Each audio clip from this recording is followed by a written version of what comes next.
নমস্কার বন্ধুরা, আমি পিঙ্কি সময় হোম অ্যান্ড ট্যুর ব্লগে সবাইকে আমন্ত্রণ জানাচ্ছি। তো আজকে আমি দেখুন মাছের মাথা দিয়ে করব একটা সবজি। তো আমি কিভাবে বানাচ্ছি সেটি আপনাদের সঙ্গে শেয়ার। প্রথমে কড়াইতে সর্ষের তেল দিয়ে নেব, তারপর দিয়ে নেব দুটো শুকনো লঙ্কা, তারপর দিয়ে নেব হাফ চামচ পাঁচফোড়ন, দিয়ে আমি এটা ফোড়ন দেব।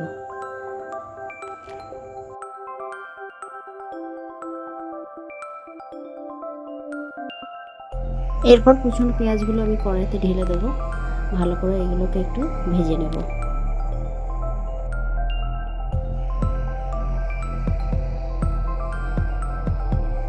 এরপর আমি কতগুলো সবজি নিয়ে নিয়েছি। এসব সবজিগুলো হলো আলু, বেগুন, থোড়, ঝিঙে, এইসব সবজিগুলো নিয়েছি। আমি এটা দিয়ে করব। তো কড়াইতে ঢেলে দিলাম সবজিটা, আর ভালো করে নাড়াচাড়া করে নেব যতক্ষণ না সবজিটা মজে যায়। এখানে দেখুন পেস্ট করা আদা রসুন রয়েছে, তো সামান্য একটু আমি এর মধ্যে দিয়ে দেবো, দিয়ে তারপর আমি নাড়াচাড়া করব যতক্ষণ না সবজিটা মজে যায়। আচ্ছা, তার আগে আমি একটু নুন দিয়ে নেব। নুনটা দিলে কী হবে, সবজিটা ভালোভাবে মজে যাবে।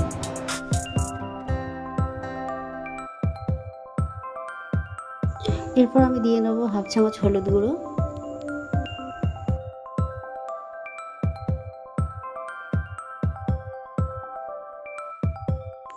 এরপর দিয়ে নেব ধনে জিরে গুঁড়ো,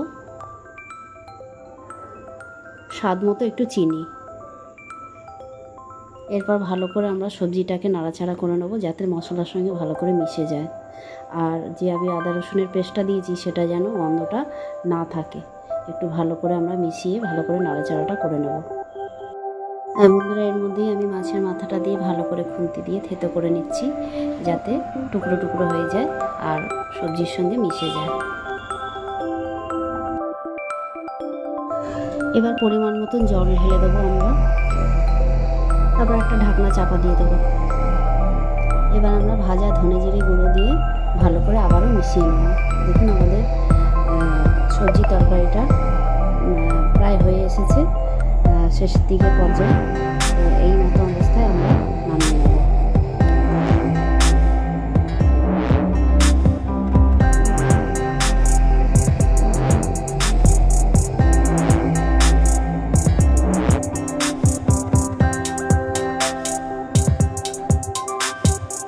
বন্ধুরা, যদি আমার ভিডিওটা ভালো লেগে থাকে অবশ্যই লাইক, কমেন্ট, সাবস্ক্রাইব করবেন আর আমার পাশে থাকবেন, সাপোর্ট করবেন।